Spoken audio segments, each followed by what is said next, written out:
Il pensait avoir surmonté 3 années sans nouvelles, sans message, sans se retourner. Mais cette nuit pluvieuse, le destin remit Sophie sur le chemin de Mathieu. Elle n'était plus la femme élégante dont il se souvenait. Elle luttait pour survivre. Et ce qu'il vit le laissa sans voix. Que feriez-vous si vous retrouviez un amour passé, au pire moment de votre vie? Avant d'aller plus loin, dites-moi en commentaire de quelle ville ou de quel pays vous regardez cette vidéo. Je veux savoir jusqu'où ces émotions vous touchent. Respirez profondément, cette histoire va vous marquer. Suivez-moi. Mathieu Aubert n'était pas seulement riche, il était froid et autoritaire. Après son divorce, il s'était encore plus replié sur lui-même.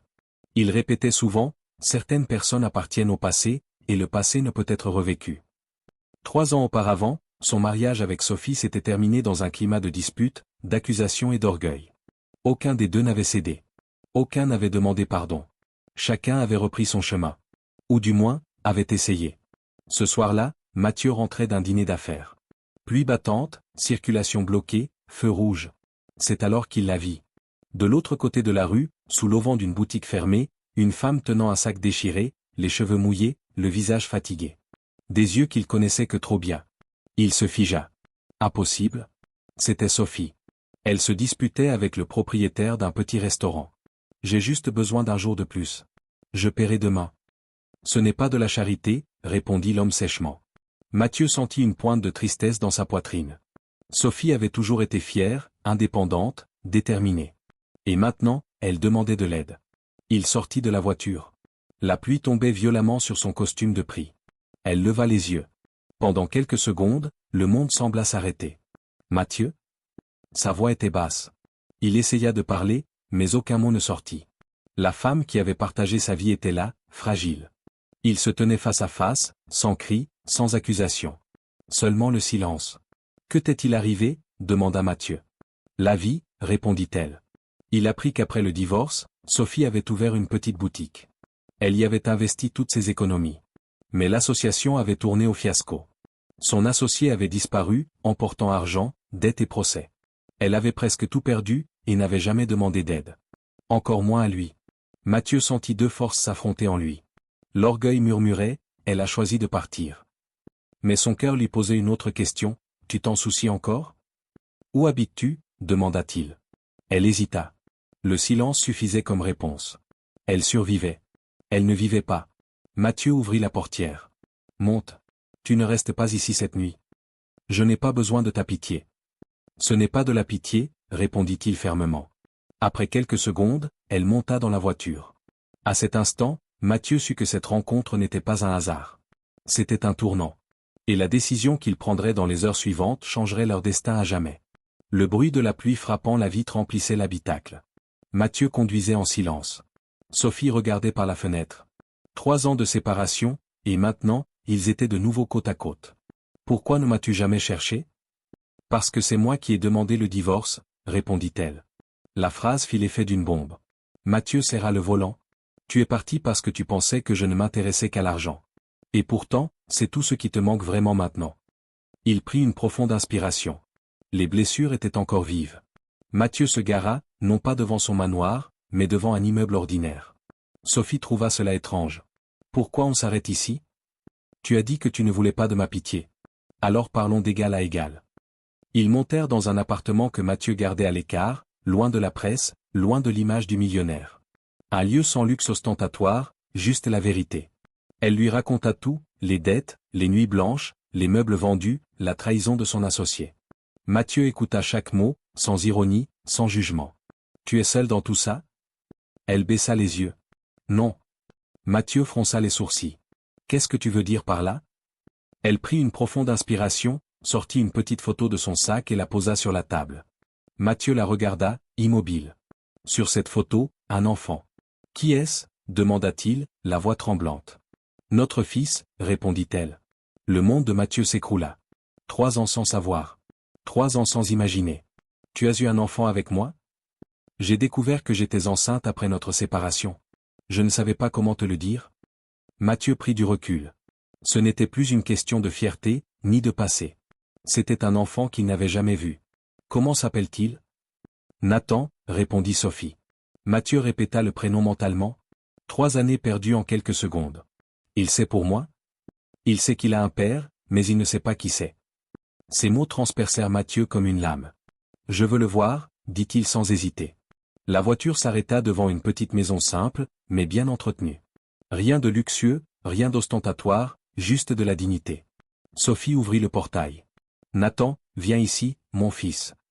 De petits pas résonnèrent dans le jardin. Dans le couloir, il apparut enfin, petit, les cheveux légèrement ébouriffés, vêtu d'un simple t-shirt, l'air curieux. Maman, c'est qui? Mathieu eut l'impression que le temps s'arrêtait. Sophie s'agenouilla près du garçon, le regarda droit dans les yeux et dit, ferme mais ému. Mon fils, voici ton père. Le silence qui suivit était assourdissant. Nathan regarda Mathieu sans crainte, sans colère, sans jugement. Juste de la curiosité pure. C'est vraiment toi, mon père? Mathieu s'agenouilla devant lui, les yeux déjà brillants. Nathan inclina la tête, pensif. Pourquoi t'as mis autant de temps? La question était innocente, mais elle anéantit toute défense de Mathieu. Il ressentit une vague de culpabilité. Puis répondit honnêtement. Parce que je ne savais pas que tu existais. Si je l'avais su, je serais venu en courant. Nathan resta silencieux quelques secondes, puis fit quelque chose d'inattendu. Il s'avança et serra Mathieu dans ses bras. Sans résistance, sans condition. Juste une étreinte. Mathieu le serra fort contre lui, comme pour rattraper chaque seconde perdue. Et à ce moment, il comprit une chose qu'aucun bureau luxueux ne lui avait jamais enseignée. Ce n'était pas une question d'argent, ni d'orgueil. C'était une question de présence, de responsabilité, de choix. Je ne pars pas, dit-il ensuite, regardant Sophie. Mathieu, je ne sais pas comment on va régler ce qui s'est passé entre nous. Mais je sais une chose. Elle regarda Nathan qui dessinait à table. Ne fais pas ça par culpabilité. Ce n'est pas de la culpabilité, répondit Mathieu, intensément. C'est une question de responsabilité. Elle prit une profonde inspiration. Tu es sûr de ce à quoi tu renonces? Parfaitement. Il marqua une pause. J'ai bâti un empire, mais j'ai perdu un fils. Si je continue à ne choisir que l'argent, je perdrai encore. Ces paroles n'étaient pas théâtrales. Elles étaient sincères. Les jours suivants, tout changea. Mathieu commença à emmener Nathan à l'école. Il apprit à faire un café simple dans une petite cuisine ordinaire. Il s'asseyait par terre pour jouer, faisait des erreurs, et recommençait. Lui, qui dirigeait des milliers d'employés, apprenait maintenant à lasser les chaussures d'un enfant. Et il souriait en le faisant. Le conseil d'administration exerça des pressions. Certains associés se retirèrent. Les médias spéculèrent. Mais Mathieu s'en moquait. Il était trop occupé à vivre. Une semaine plus tard, un ancien associé se présenta chez Sophie, froid et intimidant. Vous allez tout détruire à cause d'une erreur passée. Mathieu resta inflexible. Mon fils n'est pas une erreur. L'associé tenta une dernière carte. Si vous partez maintenant, vous perdez le contrôle de l'entreprise. Calme et déterminé, Mathieu répondit. Alors je le perds? Ce n'était pas un coup de tête. C'était un choix mûrement réfléchi. Ce soir-là, il signa officiellement les documents, il quittait son poste de PDG. Il resterait actionnaire, mais ne dirigerait plus l'empire. Quelques jours plus tard, Nathan fit un exposé scolaire. Thème, mon héros.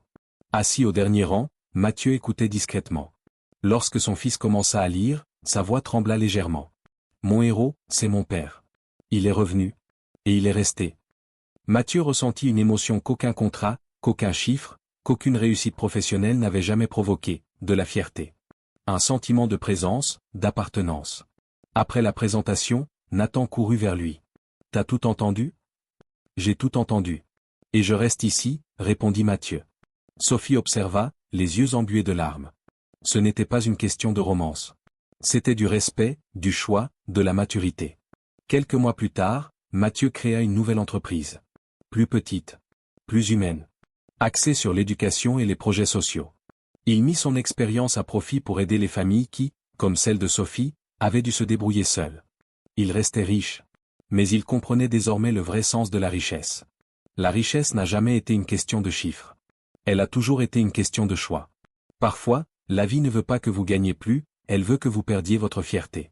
L'argent construit des immeubles. Mais la présence construit des enfants. Mathieu n'a pas perdu un empire. Il a retrouvé une famille. Et maintenant, je vous pose une question. Si vous deviez choisir entre des millions, et quelqu'un qui vous aime vraiment, que choisiriez-vous? Dites-le moi dans les commentaires. Et dites-moi aussi de quelle ville vous suivez cette histoire. À bientôt.